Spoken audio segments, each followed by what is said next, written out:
துபாயில் நடைபெற்று வரும் IPL மினி ஏலம் பல புதிய உயரங்களை தொட்டு கிரிக்கெட் உலகில் ஆச்சரியங்களை ஏற்படுத்தி கொண்டு வருகிறது. IPL ஏல வரலாற்றில் முதல் முறையாக வெளிநாடு ஒன்றில் வைத்து ஏலம் நடத்தப்பட்டு வருகிறது. மேலும் இந்த ஏலம் முதல் முறையாக ரசிகர்கள் முன்னிலையில் நடைபெற்று வருகிறது. இப்படி சில சிறப்புகளுடன் நடைபெற்று கொண்டிருக்கும் இந்த IPL மினி ஏலத்தில் எதிர்பார்த்த வீரர்கள் மிகவும் குறைந்த தொகைக்கும் எதிர்பார்க்காத வீரர்கள் மிக பெரிய தொகைக்கும் சென்று கொண்டிருக்கிறார்கள்.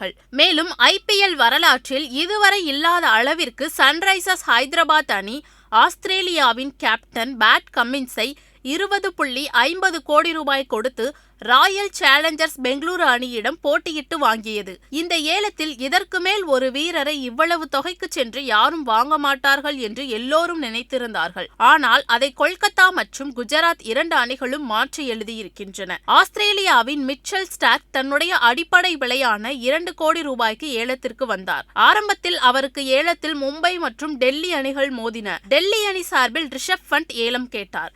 இந்த நிலையில் ஸ்டார்க் மீது ஏலத்தில் இருந்த டெல்லி மற்றும் மும்பை அணிகள் விலகிய நிலையில் 31.85 கோடி வைத்திருந்த குஜராத் 31.70 கோடி வைத்திருந்த கொல்கத்தா 2 அணிகளும் கடுமையாக மோதிக்கொண்டன. இவர்கள் இருவரும் 15 கோடியை முதலில் தாண்டி அடுத்த 20 கோடியை தொட்டுவிடாமல் மோதி ஸ்டார்க்கை கைப்பற்ற பெரிய போரை ஏலத்தில் நடத்தினார்கள். மிக அதிக நேரம் நடைபெற்ற ஏலமாகவுமே இது அமைந்திருக்கும். ரசிகர்கள் பரபரப்பின் உச்சத்திற்கு சென்றார்கள். இறுதியாக கொல்கத்தா அணி 24.75 கோடிக்கு ஸ்டார்க்கை கேட்டு நிறுத்தியது. இந்த நேரத்தில் குஜராத் மிகவும் யோசித்து கடைசியாக இதற்கு மேல் செல்ல வேண்டாம் என்று விலகிக் கொண்டது. இதன் காரணமாக IPL வரலாற்றில் மிக அதிக விலைக்கு ஏலம் போனவராக ஆஸ்திரேலியாவின் இடதுகை வேகப்பந்து வீச்சாளர் மிச்சல் ஸ்டார்க் மாறியிருக்கிறார்.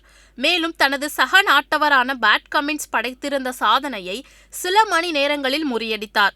கொல்கத்தா அணி IPL ஏல வரலாற்றில் புதிய சாதனைக்கு வித்திட்டு இருக்கிறது என்பது குறிப்பிடத்தக்கது. Hey KKR fans, I'm thrilled to be joining the team for this year's IPL and I can't wait to get to Eden Gardens to experience the home fans, the home crowd and the atmosphere. Look forward to seeing you then. Ami KKR.